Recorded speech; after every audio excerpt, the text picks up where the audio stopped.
What's up guys, Mike here, and today there's gonna be a review on a shoe that is all over the internet as far as today goes, or even this week or this month, and it's the Yeezy Boost. So of course, it's gonna drag a lot of attention, it's gonna sell out, has some resale value. Although though, this shoe, like the amount of release, the quantity is actually pretty massive, and combined with the Beluga 2.0 that just dropped, we see a lot of a huge amount of this colorway and also the Beluga 2.0 dropping in like past a month. So the resale on these are pretty low, and if you look at this box, it hints the resale value right now. So if you were to sell this shoe right now in my area, it will be around this price, $350. So it's not a huge markup from the retail price. So in some way Kanye did attain his promise, which he said everybody who wants Yeezys are gonna be able to get Yeezys. I think 350 is a very is still a pretty steep price for a pair of shoes for regular people. But if you were to get that Yeezy Boost, 350 is actually not very low, not very high. My bad. It's definitely better than buying a Yeezy 1.0 for like thousands of dollars. So, but a lot of people don't like how Yeezy is watering down the market, but eventually it has to be done. More pairs are gonna be released, and more people are gonna buy it. You see more people with Yeezys on the market, on the street, on the market, and also of course, as the result of more quantity, the resale price is gonna drop, and which I don't think is a bad thing actually.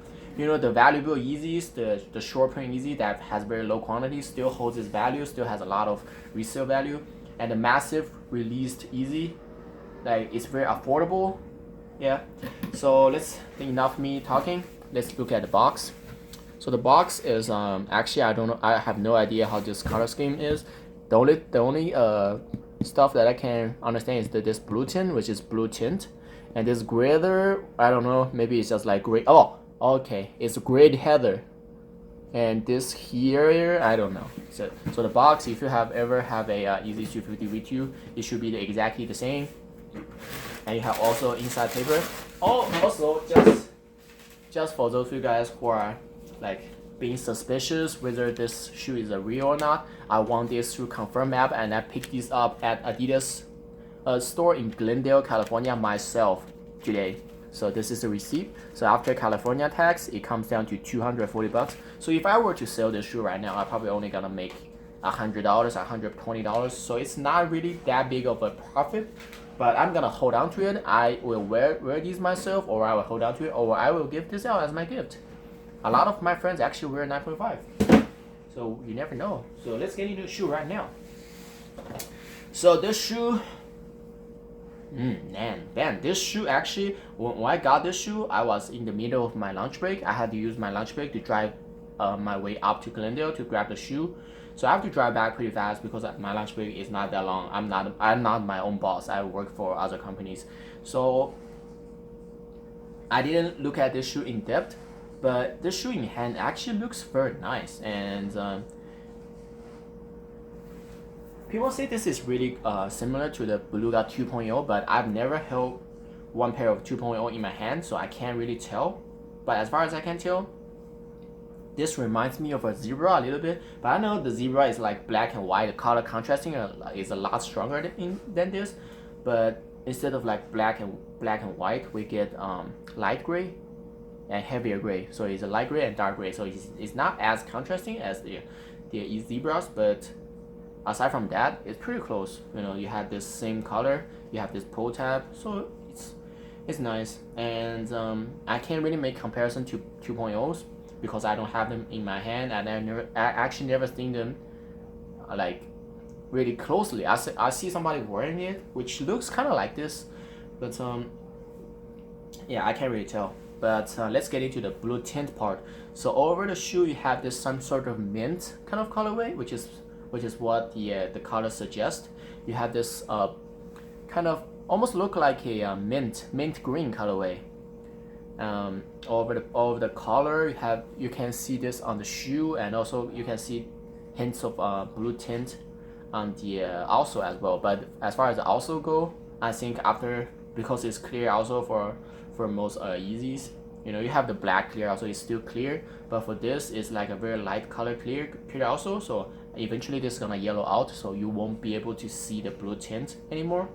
But the most obvious part is this color right here. It's very but I don't know how I feel about this. You know, as soon as I saw this on my hand, like, it feels like when you wear a raw blue denim and you wear a pair of Vans or like some sort of other sneakers that has white tongue or white laces, and your jeans bleed on them. That's how this color actually reminds me of.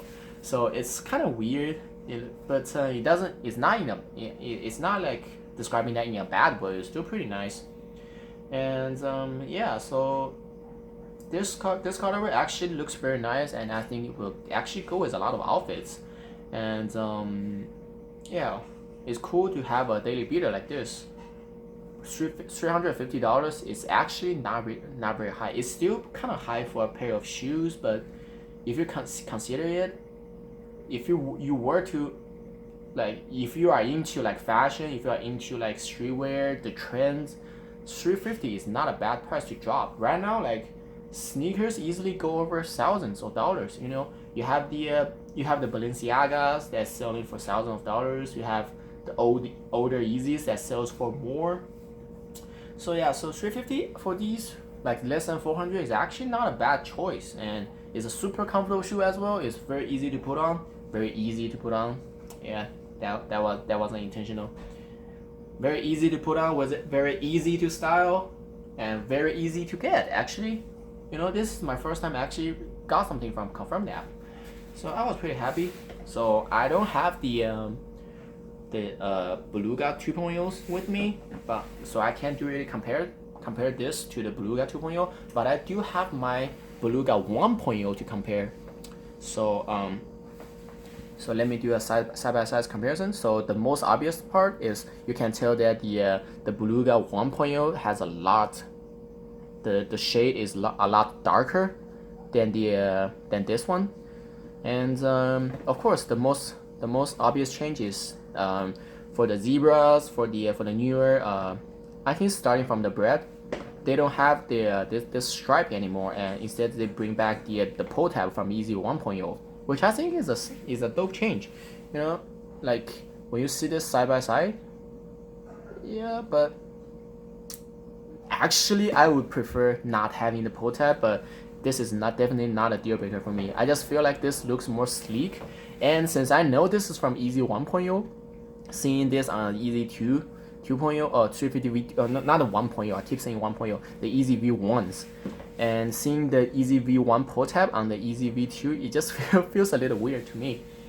So aside from that, the shape of the shoe are very similar, and the sole is actually a lot darker, but this is probably just because I wear these a lot. As you can see, ew, this is disgusting. I'm pretty sure that after you wore these a long time, this will end up looking like this, so don't expect too much from this kind of fresh also, unless you want to keep these on ice or just wear them a few times. But definitely don't do something like a sole protector. That thing is, I never get that thing. You know, if you want to wear your shoes, beat them up. Don't apply a freaking plastic surface to your bottom of a shoe. You're gonna slip out basically. So definitely a very cool shoe, and I won't be doing it on feet because I haven't decided whether this is a keeper or this is a mover. So yeah, hope you guys enjoyed the video, and see you guys next time. Thanks.